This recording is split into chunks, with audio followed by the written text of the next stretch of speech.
अस्सलाम वालेकुम, welcome to Khatri 3D। इस क्लास के अंदर हम सीखेंगे रिलेशनशिप कंस्ट्रेंट होती क्या है और आप किस तरीके से अपने सीन के अंदर आप अपने मैसेज को रिग कर सकें ताकि उन्हीं रिग मैसेज को आप एनिमेट कर सकें इजीली अपने सीन के अंदर। और बहुत अलग अलग तरीके के रिलेशनशिप कंस्ट्रेंट्स होती हैं।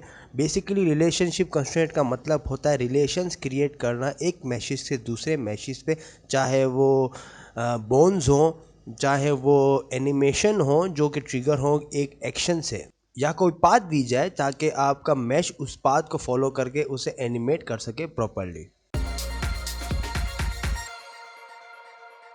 नाजरीन, सबसे पहला जो कंस्ट्रेंट होता है वो एक्शन कंस्ट्रेंट होता है। आपका ऑब्जेक्ट सेलेक्टेड होगा और यहाँ पे ऐड ऑब्जेक्ट कंस्ट्रेंट पे क्लिक करेंगे तो रिलेशनशिप कंस्ट्रेंट एक्शन के नाम से होगा। ये करता क्या है कि आपके सीन के अंदर कोई भी आपने अगर एनिमेशंस बनाई होंगी तो उसे आप एक एक्शन के तौर पे सेव कर सकते हैं ताकि वो प्ले हो सके किसी भी चीज़ से ट्रिगर होने पे। इसका मतलब ये है कि सबसे पहले तो हमें एनिमेशन चाहिए होगी। हमारे पास यहाँ पे डोर है, ठीक है, हम इसको एनिमेट करेंगे और यहाँ पे सबसे पहले तो हम टाइमलाइन ओपन करेंगे अपनी, और बाय डिफ़ॉल्ट यहाँ पे टाइमलाइन होगा, ठीक है। आपको यहाँ पे डोप शीट पे कन्वर्ट करना है इसको, ठीक है। यहाँ पे क्लिक करके डोप शीट पे कन्वर्ट कर देंगे तो यहाँ पे इस डोर को आई दबाएंगे और लोकेशन दे सकते हैं। मेरी केस के अंदर यहाँ पे डोर है, आप यहाँ पे कोई क्यूब वगैरह भी करके एक प्रैक्टिस के तौर पे आप ट्राई कर सकते हैं। और यहाँ पे मैं चाह रहा हूँ कि डोर यहाँ पे ऊपर जाए, ठीक है। तो एक सिंपल सी हम एनिमेशन बनाएंगे और आई दबा के लोकेशन के दबा के यहाँ पे सब कीवर्ड्स आ रही होंगी और यहाँ पे डोर सिंपली ओपन हो रहा है, ठीक है। अब इस एनिमेशन को हम एक्शन में सेव करेंगे। वो करते ये हैं कि यहाँ पे डोप शीट जो हमने यहाँ पे सेलेक्ट की थी, हमने यहाँ पे टैब जो चेंज किया था, डॉप शीट पे क्लिक करके यहाँ पे एक्शन एडिटर का ऑप्शन आ जाएगा, ठीक है। अब यहाँ पे आपके पास एक्शन एडिटर का नाम आ गया। इस एक्शन का नाम रखता है हमने डोर ओपन, ठीक है। इस एक्शन का हमने सिंपल नाम रखा है डोर ओपन। और यहाँ पे शील्ड का आइकन बना हुआ होगा फेक यूज़र का, इसे आप क्लिक कर देंगे तो यहाँ पे ये एक्शन हमारे पास सेव हो गया है, ठीक है। अगर इसे हम क्लोज भी कर देंगे, हम चाह रहे हो कि जो हमने एनिमेशन सेव किया हुआ वो सामने आ जाए, तो यहाँ पे हमारे पास डोर ओपन के नाम पे यहाँ पे पूरा एक्शन आ रहा होगा। अब कुछ चीज़ समझने की ये है कि इस कंस्ट्रेंट को यूज़ करने के लिए आपका ओरिजिन जो होगा आपके मैश का, वो सेंटर पॉइंट पे होना चाहिए जहाँ पे 3D कर्सर हो। तो इसका एक वर्क अराउंड ये है कि कोई भी मैश आपके पास हो तो आपको यहाँ पे कंट्रोल ए दबाना है और लोकेशन पे क्लिक करना है। और जिस चीज़ को जितने जो जो आपके पास मैशेस हों सीन के अंदर, उससे आप कंट्रोल ए दबा के आपको लोकेशन पे क्लिक करना है ताकि यहाँ पे लोकेशन 000 आ जाए, विच मीन्स कि आपका जो ओरिजिन पॉइंट हो वो बिल्कुल सेंटर पे हो। वरना ये कंस्ट्रेंट यूज़ होने में, इस्तेमाल होने में थोड़ा प्रॉब्लम करता है। नाज़रीन, एनिमेशन को क्रिएट करने के बाद और इस एक्शन देने के बाद हम इसी डोर को यहाँ पे एक्शन का कंस्ट्रेंट देंगे और टारगेट देंगे इस लेवर को, ठीक है। क्योंकि जब हम इस लेवर को ऊपर करेंगे तो हमारे पास ये यहाँ पे डोर ओपन होगा। और इस लेवर को हमने टारगेट देने के बाद हमें यहाँ पे देखना ये है कि हमें इसको मैक्स कितना देना है। तो यहाँ पे सबसे पहले तो आपके पास यहाँ पे इस लेवर को आप क्लिक करेंगे, कोई भी आपको दूसरा मैश हो जिससे आपको ऊपर करने पे या नीचे करने पे आपका एक्शन एनिमेट को ट्रिगर करना है, वो उसके लिए तो आप यहाँ पे ये देखिए कि इसका लेवर है वो मैं इसको यहाँ पे 0.8 मीटर लेके यहाँ पे 0.8 मीटर तक जा रहा है। बाद में आप इस पर लोकेशन लिमिट डाल सकते हैं जो मैंने आपकी पिछली क्लास में दिखाया था। तो हमारे पास एक रफ आइडिया हो गया कि 0.8 यहाँ पे डलेगा। और हम चाह रहे हैं कि जब ये 0.8 हो तो ये डोर पूरी तरह कंप्लीट हो जाए। तो हम इसी डोर को क्लिक करेंगे और यहाँ पे टारगेट का जो मैक्स है वो 0.8 रखेंगे, ठीक है। और एक्शन जो हमने क्रिएट किया था डोर ओपन का वो सेलेक्ट करेंगे।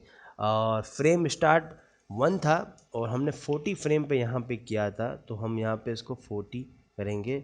और अब देखिए नाज़रीन कि जब मैं इस लेवल को ओपन करूँगा तो यहाँ पे नहीं हो रहा। वो क्यों? कि यहाँ पे एक्स का लोकेशन था, हमने ये जी का लोकेशन है, ठीक है ना। ये एक्शन ट्रिगर इसलिए नहीं हो रहा था कि यहाँ पे हमें लोकेशन चेंज करनी है क्योंकि हम इस लेवर को जी एक्सिस के ऊपर कर रहे हैं। तो ये यहाँ पे रिकॉग्नाइज नहीं कर रहा है क्योंकि यहाँ पे एक्स लोकेशन लिखा हुआ है। तो हम इसे सिंपल से क्लिक करके जी लोकेशन कर देंगे। अब नाज़रीन इस लेवल को हम ओपन करेंगे, ऊपर करेंगे तो देखिए कि हमारे पास ये डोर यहाँ पर रिग हो गया है। जैसे इस डोर को हम ऊपर करेंगे तो ये हमारे पास ये डोर ओपन होना स्टार्ट हो गया। अब ये लेवर से ये ओपन और बंद होगा। और इसी तरीके से एनिमेशंस में आप ओपन डोर या कोई भी ऐसी चीज़ आपको एनिमेट करनी हो कि कोई दूसरा मैश उसे ट्रिगर करे तो आप इस कंस्ट्रेंट से कर सकते हैं अपने एनिमेशंस को एक्शन में तब्दील करके। और दूसरी सेटिंग्स भी यहाँ पे दी हुई है, रेंज मिक्स और फ्रेम स्टार्ट आफ्टर ओरिजिनल वगैरह। एवोल्यूशन टाइम भी दिया हुआ है कि इसको आप बढ़ाकर कम भी करेंगे तो ये और स्लो होगा ओपन करने पे और ज़्यादा होगा। या आप पूरा लेवर को ओपन करें फिर डोर ओपन हो तो यहाँ पे एवोल्यूशन टाइम से आप कर सकते हैं। इसके बाद नाज़रीन आता है यहाँ पे आर्मेचर का कंस्ट्रेंट। ये आर्मेचर का कंस्ट्रेंट स्पेसिफिकली बोन्स के लिए होता है। तो फॉर एग्जांपल कि आपके पास सीन के अंदर एक बोन है और अगर आप इसको एक्सट्रूड नहीं करते एडिट के जाके और आपके पास एक सेपरेट बोन हो, ठीक है, अब आपके पास दो बोन है, ठीक है, अब इसको आप एडिट मोड में जाके इनको अगर आप पेरेंट भी करते हैं कंट्रोल पी दबा के तो ये यहाँ पे कनेक्ट करने के बाद यहाँ पे ये इससे पेरेंट नहीं होगी, इससे कनेक्ट नहीं होगी। तो इस वजह से यहाँ पे बोन का कंस्ट्रेंट दिया हुआ है आर्मेचर अलग अलग सीन के लिए। तो आप इस आर्मेचर को जब आप सेलेक्ट करेंगे इस बोन को लेके और यहाँ पे आर्मेचर का सेलेक्ट करेंगे तो यहाँ पे आ रहा होगा ऐड टारगेट बोन का ऑप्शन। जब ऐड टारगेट बोन दबाएंगे तो यहाँ पे आपके पास यहाँ पे ऑप्शन आ रहा होगा। अब जब भी हम आर्मेचर ऐड करते हैं तो आर्मेचर के अंदर बोन्स होती है। तो फॉर एग्जांपल हमने यहाँ पे दो आर्मेचर ऐड किया तो इसकी दो अलग अलग बोन्स यहाँ पे स्टार्ट हो गई।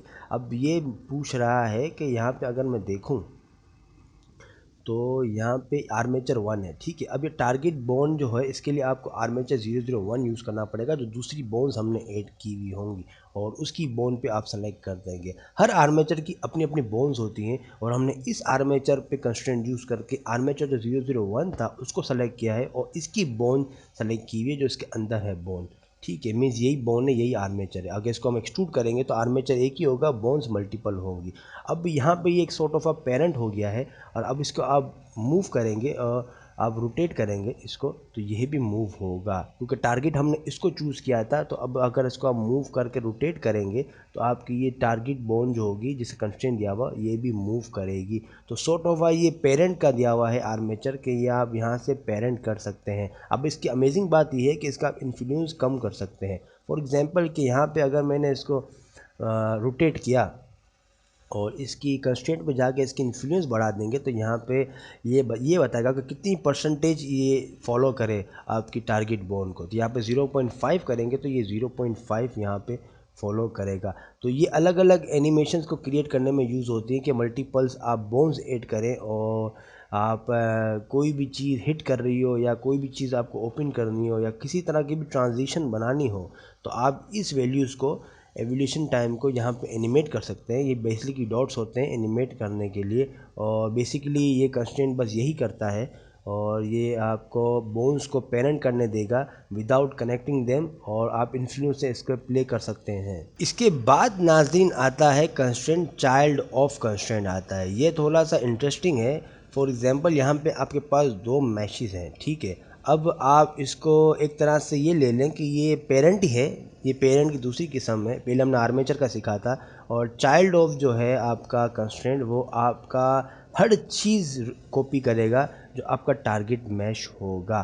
फॉर एग्जांपल इस क्यूब को हमने सेलेक्ट करके कंस्ट्रेंट यूज़ कर दिया और इसका टारगेट हमने ये क्यूब डाल दिया। अब ये टारगेट की लोकेशन, रोटेशन और स्केल हर चीज़ कॉपी करेगा। फॉर एग्जांपल अगर इसको मैं यहाँ पे मूव करता हूँ तो ये नॉर्मल पेरेंट की तरह मूव करेगा, लेकिन अमेजिंग बात ये है कि जब मैं इसको स्केल करूँगा, फॉर एग्जांपल यहाँ पे इसको स्केल किया तो आपका टारगेट मैश भी होगा, जो ऑनर मैश होगा वो भी स्केल होगा क्योंकि हमने टारगेट इसको सेलेक्ट किया था। तो अब जो कुछ भी हम करेंगे यहाँ पे ये रोटेट होना स्टार्ट होगा। अब इस कंस्ट्रेंट की अमेजिंग बात ये है कि फॉर एग्जांपल मुझे इसकी यहाँ पे सिर्फ रोटेशन कॉपी करनी है, ठीक है। तो मैं यहाँ पे सिर्फ इसकी रोटेशंस कॉपी कर सकता हूँ। अगर मैं चाहूँ तो रोटेशन में सिर्फ इसकी मैं जी को कॉपी करूँ या एक्स की कॉपी करूँ तो मैं यहाँ पे इसकी ये भी कर सकता हूँ। अगर मैं चाहूँ कि ये मैश जो है सिर्फ स्केल को कॉपी करें वो भी एक्स डायरेक्शन के अंदर, तो ये सिर्फ एक्स डायरेक्शन के अंदर स्केल होगा, जी डायरेक्शन के अंदर स्केल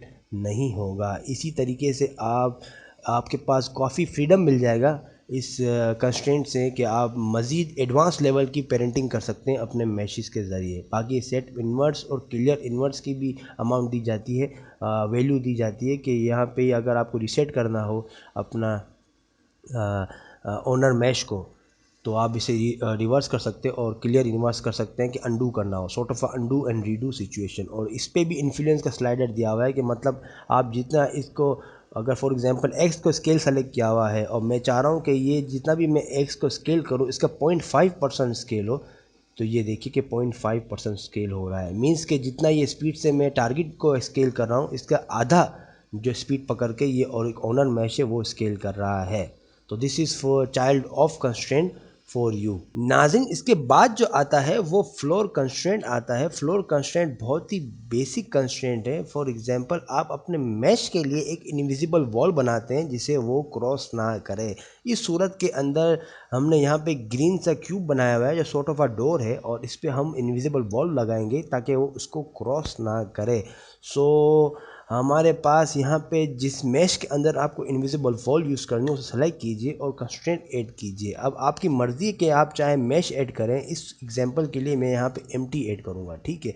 अब ध्यान रखिए कि दोनों का ओरिजिन पॉइंट जो होगा वो बहुत इंपॉर्टेंट देता है। मीन्स कि ये एम्प्टी का ओरिजिन पॉइंट बीच में है और इस डोर का ओरिजिन पॉइंट बिल्कुल बॉटम पे है, सेंटर के अंदर है। तो इन्हीं ओरिजिन पॉइंट को यूज़ करके ये कंस्ट्रेंट हेल्प लेगा कि किस गाइड को फॉलो करना है। तो हम यहाँ पे कंस्ट्रेंट लगा हुआ होगा हमारे मैच पे और टारगेट को हम चूज़ करेंगे एम्प्टी पे, ठीक है। अब यहाँ पे जी सेलेक्टेड होगा, विच मीन्स कि जी की जो प्लस वैल्यूज़ होंगी विदाउट माइनस वो उससे क्रॉस नहीं करेगा। फॉर एग्जांपल इस डोर को हमने ऊपर जितना भी करना है हम करेंगे, लेकिन जब इसको हम ये जब भी ज़ीरो वैल्यू पे आ जाएगा जी की, तो यहाँ पे ये मूव नहीं करेगा। विच मीन्स के यहाँ पे अगर आप देखें तो इस डोर की लोकेशन देखें कि आप जी पे जितना भी आपको मीटर करना हो यहाँ पे आपका करेगा, लेकिन जब भी ये ज़ीरो पे आ जाएगा तो मूव नहीं करेगा। क्यों? क्योंकि हमने यहाँ पे माइनस जी रखा हुआ है और अगर इसको माइनस जी कर देंगे तो ये सिर्फ माइनस की वैल्यू ही फॉलो करेगा, विच मीन्स कि ये ज़ीरो से ऊपर नहीं जाएगा। तो यहाँ पे जो एक्सिस दी हुई हैं x y z minus x minus y minus z वो इसी पे ही दी हुई हैं। तो हम अगेन जी पे आ जाएंगे और इस मर्तबा हम चाह रहे हो कि हमारे पास यहाँ पे एक्स एक्सिस के अंदर हमें इसको फॉलो कराना है, ठीक है। तो हम एक्स एक्सिस के अंदर इसके हम इनविजिबल वॉल लगा देंगे, विच मीन्स कि ये एक्स एक्सिस की जो प्लस पे है ये मूव करेगा, लेकिन जब भी ये ज़ीरो पे आ जाएगा एक्स एक्सिस पे यहाँ पे ये मूव नहीं करेगा। इसी तरीके से आप ऑफसेट यूज़ कर सकते हैं। तो फॉर एग्जांपल कि मुझे थोड़ा सा माइनस पे जाना है तो हम यहाँ पे -1 कर देंगे तो ये और थोड़ा सा -1 पे जाना स्टार्ट होगा। बिल्कुल नहीं जाएगा, यहाँ पे हमने -74 0.74 मीटर रखा हुआ है। इसको अगर मज़ीद हम माइनस पे लगा देंगे तो ये मज़ीद माइनस पे जाएगा, विच मीन्स कि हमने यहाँ पे -x नहीं लगाया हुआ, लेकिन x लगा के हमने जब ये -1.8 मीटर करा हुआ है तो ये साथ साथ ये प्लस पे जाने के साथ साथ ये माइनस पे भी 1.6 मीटर जाएगा। इसके बाद यूज़ रोटेशन की वैल्यू आ जाती है, विच मीन्स कि आप रोटेशन वगैरह पे भी यूज़ कर सकते हैं। ये सारी वैल्यूज़ तो लोकेशन पे है, आप रोटेशन पे भी आप इनविजिबल वॉल लगा सकते हैं। सो नाज़रीन, this is floor constraint for you. नाजरीन, इसके बाद आता है फॉलो कंस्ट्रेंट। रिमेंबर, आपने अगर मेरी पहली क्लास देखी होगी ट्रांसफॉर्मेशन की, तो मैंने यहाँ पे एक टायर रिग किया था। अगर आपने नहीं देखी मेरी पहली कंस्ट्रेंट की क्लासेस तो ज़रूर देखें कि यहाँ पे मैंने टायर रिग किया था ट्रांसफॉर्मेशन कंस्ट्रेंट यूज़ करके इस टायर पे। अब फॉलो पाथ जो है वो इसी टाइप का कंस्ट्रेंट है। आपको अगर कंस्ट्रेंट देंगे तो यहाँ पे फॉलो पाथ आता है, ठीक है ना। तो सबसे पहले इसको जो आपने रिग किया था ट्रांसफॉर्मेशन के एक टायर को, आप इस एम्प्टी को सेलेक्ट करेंगे और आई हाईली रिकमेंड कि आप वो मेरी क्लास देखिए। पहला पार्ट होगा कंस्ट्रेंट का और फॉलो पाथ का यहाँ पे आप कंस्ट्रेंट दे दीजिए। और यहाँ पे फॉलो पाथ देने के लिए आपको एक स्प्लाइन चाहिए होगी, आपको एक नर्व कर्व चाहिए होगी। शिफ्ट ए दबा के आप यहाँ पे बेजियर सर्कल नर्व कर्व कोई सा भी रखें या पाथ भी रखें, उसको कोई भी पाथ देंगे उस कर्व को।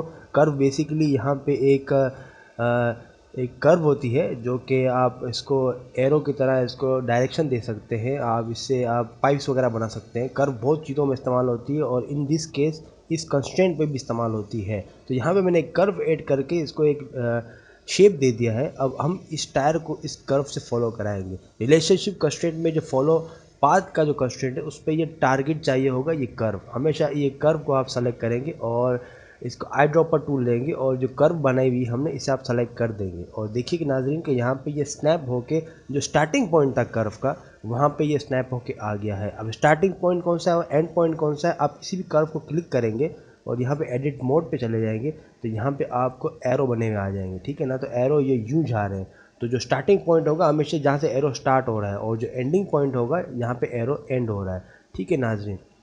तो अब यहाँ पे अगर इसकी आप सेटिंग में जाएंगे, जो हमने अभी न्यूली कंस्ट्रेंट दिया हुआ है फॉलो पाथ का, तो यहाँ पे हम ऑफसेट पे जाएंगे तो यहाँ पे ये मूव करना स्टार्ट हो जाएगा, लेकिन यहाँ पे ये फॉलो नहीं कर रहा, ठीक है। तो यहाँ पे हम इसको फिक्स पोजीशन पे कर देंगे और यहाँ पे फॉलो कर्व को कर देंगे, ठीक है। फिक्स पोजीशन ये कि जहाँ पे ये कर्व स्टार्ट होगा इसका, वहाँ पे ये मूव करना स्टार्ट कर देगा। अब नाजरीन यहाँ पे जब हम इसको ऑफसेट देंगे तो यहाँ पे ये टायर फॉलो करना स्टार्ट हो जाएगा, लेकिन यहाँ पे ये टायर अगर मूव ना करे तो आप इसको मैन्युअली इसको ऊपर सेट कर सकते हैं। ओरिजिनल ये यहाँ पे इस तरफ पे था, लेकिन आप इसको अगर मूव करके आप इसको कोई भी पोजीशन देंगे तो ये कर्व फॉलो करना स्टार्ट हो जाएगा। और जैसे ही हमने जब फिक्स पोजीशन से ये फिक्स पोजीशन पे आ जाएगा, इधर उधर ये भटकेगा नहीं और फॉलो कर्व से ये कर्व पे फॉलो करेगा कि ना। अगर इसको फॉलो कर्व नहीं करेंगे तो यहाँ पे ये रोटेट वगैरह नहीं होगा, और जब हम फॉलो कर्व कर देंगे तो यहाँ पे ये रोटेट भी होगा साथ साथ में इस कर्व को। एज यू कैन सी कि यहाँ पे एक टायर रिग करा हुआ है और ये पाथ को फॉलो कर रहा है। और कर्व रेडियस नाजरीन काफ़ी इंटरेस्टिंग है। कर्व रेडियस इस फॉलो पाथ से रिलेटेड तो नहीं है, लेकिन एक तरह से रिलेटेड ही है क्योंकि ये इस कंस्टेंट के साथ है। ये करता ये है कि फॉर एग्जांपल कर्व की अगर आपको सेटिंग्स ना पता हो तो कर्व का आप रेडियस भी चेंज कर सकते हैं, विच मीन्स के यहाँ पे जब एडिट मोड पे चले जाएंगे और यहाँ पे फॉर एग्जांपल ये डॉट हमने लिया हुआ है, ठीक है, जो इसका बेजियर पॉइंट है, और यहाँ पे अगर हम एन दबाएंगे अपने कीपैड पे या यहाँ पे क्लिक करेंगे तो यहाँ पे एडिट पे यहाँ पे कर्व आप ऐड कर सकते हैं। देखिए आइटम पे जाकर यहाँ पे ट्रांसफॉर्म के अंदर जाकर यहाँ पे कर्व का अब रेडियस बढ़ा सकते हैं। अभी बाय डिफ़ॉल्ट सब बेजियर पॉइंट 1 1 पे हैं, लेकिन इसका हम अगर रेडियस बढ़ा देंगे तो यहाँ पे तो नज़र नहीं आएगा क्योंकि कर्व जो है वो ज्योमेट्री नहीं है, लेकिन इसका असर इस कंस्ट्रेंट पे पड़ेगा, विच मीन्स के जो हमने 2 रेडियस करा हुआ है, अब जब इसको हम मूव करेंगे ऑफसेट फैक्टर से तो यहाँ पे ये टायर बड़ा हो जाएगा। मेक श्योर कि यहाँ पे आप टिक कर लें क्योंकि ये टिक करे बिना ये मूव नहीं हो रहा था, मैंने यहाँ पे टिक नहीं किया था। और लेट्स सी कि अब इसको हम देखेंगे तो ये ओरिजिनल पोजीशन पे था और जैसे हमने इसका रेडियस बढ़ाया था इस सर्कल का, ये बड़ा हो गया। इसी तरीके से आप कर्व की कोई भी रेडियस आप बढ़ाएंगे, फॉर एग्जांपल इस वाली को आप और छोटी कर देंगे 1.0 से 0.5, तब ये टायर छोटा होगा फिर बड़ा होगा और फिर ये नॉर्मल पोजीशन पे आ जाएगी। देखिए छोटा हुआ और फिर बड़ा हुआ और फिर छोटा हुआ, देख रहे हैं नाज़रीन। तो ये कर्व रेडियस इस तरीके का आप इस ऑप्शन के लिए यूज़ कर सकते हैं नाज़रीन। अब जो कंस्ट्रेंट आता है वो पिवट पॉइंट का आता है। पिवट पॉइंट मींस के आपका जो ये जो डॉट है जो हर मैश के अंदर आप देखते हैं, ये ब्लेंडर के अंदर ओरिजिन पॉइंट कहलाता है, लेकिन दूसरे सॉफ्टवेयर के अंदर ये पिवट पॉइंट कहलाता है। तो ये ओरिजिन पॉइंट भी है और पिवट भी है। ये देख रहे हैं ये डॉट होता है, ये हर मैश के अंदर होता है। अगर आप इसको राइट क्लिक दबाएंगे तो आप ओरिजिन सेट भी कर सकते हैं। Basically origin means pivot point. अब पिवट पॉइंट का कंस्ट्रेंट काम ये करता है कि आप इसको एक और टारगेट देते हैं जिसका वो बोरो करे पिवट पॉइंट। फॉर एग्जांपल आपका सीन बड़ा है और इसका आप ओरिजिन पॉइंट चेंज ना करना चाह रहे हो पिवट पॉइंट, और आप चाह रहे हो कि आप किसी और मैश का पिवट पॉइंट बोरो करें, तो इस कंस्ट्रेंट से कर सकते हैं। फॉर एग्जांपल यहाँ पे इस एग्जांपल के लिए मैं यहाँ पे एक एम्प्टी लूँगा और इसको यहाँ पे प्लेस कर दूँगा। अब जैसे ही मैंने यहाँ पे एम्प्टी प्लेस किया तो देखिए कि यहाँ पे ओरिजिन पॉइंट जो है यहाँ पे इसका मौजूद है। अब इस कंस्ट्रेंट से हम इसका पिवट पॉइंट विदाउट चेंज करें इस एम्प्टी का पिवट पॉइंट बोरो करेंगे और यूज़ करेंगे। सो आप यहाँ पे पिवट पॉइंट का कंस्ट्रेंट आप अप्लाई कर दीजिए और आई ड्रॉपर से जो एम्प्टी न्यूली हमने ऐड किया हुआ है इसे सेलेक्ट कर दीजिए। ठीक है, अब यहाँ पे रोटेशन रेंज -x है, विच मीन्स कि अगर मैं इसको x की रोटेशन से मैं इसको करूँ और तो ये यहाँ पे इस पॉट का पिवट पॉइंट यूज़ करेगा। लेकिन जैसे ही इसकी -x के अंदर यहाँ पे इसकी आ जाती है तो ये पिवट पॉइंट का यहाँ पे ओरिजिन पॉइंट यूज़ करना स्टार्ट कर देगा। यहाँ पे देखिए कि यहाँ पे वैल्यूज़ आ रही होंगी, देखिए कि यहाँ पे ये देखिए यहाँ पे जैसे x पे जा रहा है -x पे जा रहा है, ये इस एम्प्टी का पिवट पॉइंट यूज़ कर रहा है, और जैसे ये विदाउट माइनस पे जा रहा है प्लस पे, ये अपना ओरिजिन पॉइंट यूज़ कर रहा है।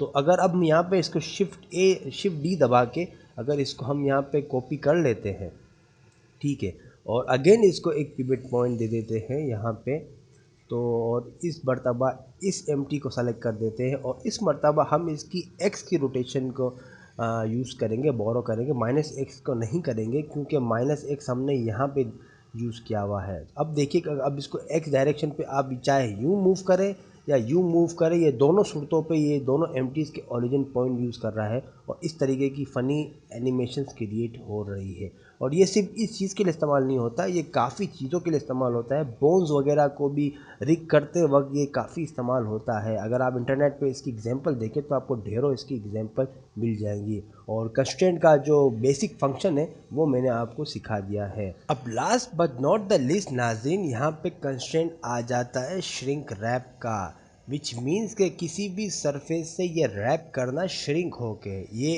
एक श्रिंक रैप कंस्ट्रेंट है। और यहाँ पे श्रिंक रैप मॉडिफायर भी आ जाता है जो कि ज़्यादातर टोपोलॉजी में यूज़ होता है, लेकिन कंस्ट्रेंट के लिए यहाँ पे आप इस एग्जांपल को यूज़ कर सकते हैं कि फॉर एग्जांपल जब मैंने आपको फॉलो पाथ का यहाँ पे एग्जांपल दी थी तो हमने यहाँ पे इस टायर को यहाँ पे रिग किया था। लेकिन फॉर एग्जांपल हम यहाँ पे चाह रहे हों कि यहाँ पे एक रॉकी सरफेस हो, उस पर ये मूव करके सामने यहाँ पे मूव हो। ठीक है नाजरीन, अगर देखा जाए तो यहाँ पे अगर हम इसको ऑफसेट फैक्टर दे रहे हैं तो यहाँ पे ये सिर्फ कर्व को मूव कर रहा है और हम चाह रहे हैं कि यहाँ पे रॉकी सरफेस है उसको यहाँ पे मूव करें। बेसिकली ये प्लेन है और इस पे डिस्प्लेस मॉडिफायर मैंने लगाया हुआ है तो इसकी जो सरफेस है वो बम्पी है।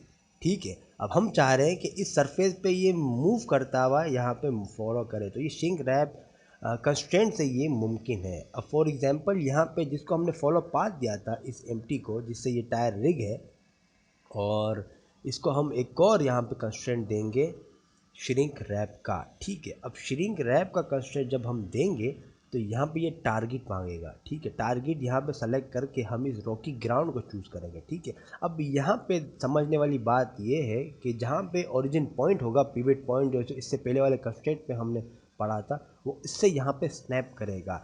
तो एम्प्टी का तो मैं ओरिजिन पॉइंट नहीं चेंज कर पा रहा, यहाँ पे ऑब्जेक्ट से आप चेंज कर सकते हैं, लेकिन यहाँ पे एक और डिस्टेंस की वैल्यू दी हुई है जिससे आप यहाँ पे आप डिटरमाइन कर सकते हैं कि आपको कितना यहाँ पे टच रखना है। तो इस एम्प्टी को मैं इतना रखूँगा कि यहाँ पे ये रॉकी सरफेस से टायर टच करें। अब नाज़रीन, जब मैं अगर इसको यहाँ पे फॉलो पाथ से जब इसको ऑफसेट सेक्टर बढ़ाता हूँ तो ये देखिए कि यहाँ पे अब ये मूव कर रहा है टायर, ये देखिए ना यहाँ पे ये मूव कर रहा है, रॉकी सरफेस से यहाँ पे ये बिहेव कर रहा है।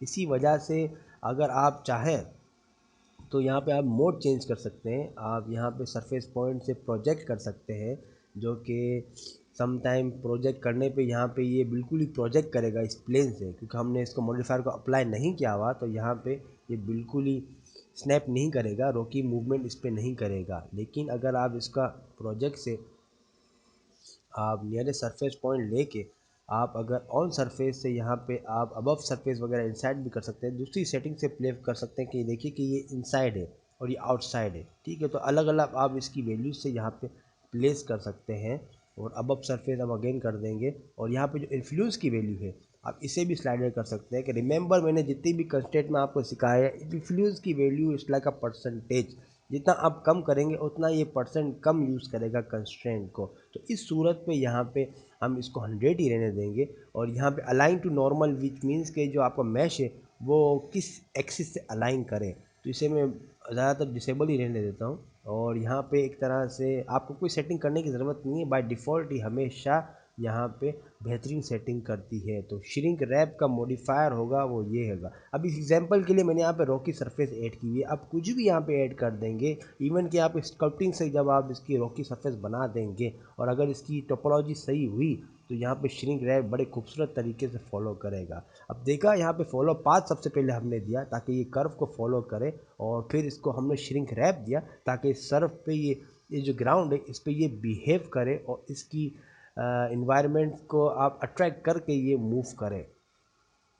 और टायर को रिग किस तरह करते हैं वो मैंने आपको पहली क्लास के अंदर बताया था। सो डेट्स इट नाजरीन, यहाँ पे आई थिंक सब रिलेशनशिप कंस्ट्रेंट हो गए हैं। मैंने आपको ट्रांसफॉर्म, ट्रैकिंग और रिलेशनशिप कंस्ट्रेंट समझा दिए हैं। मोशन ट्रैकिंग समथिंग के मैं यहाँ आपको नहीं समझाऊंगा, ये 3 ही है और इसके लिए एक कैमरे की ज़रूरत पड़ती है, अच्छे कैमरे की। और इंशाल्लाह ताला जब कैमरा मेरे पास आ जाएगा अच्छा तो एक अच्छी सी एग्जांपल लेके मैं मोशन ट्रैकिंग आपको सिखाऊंगा।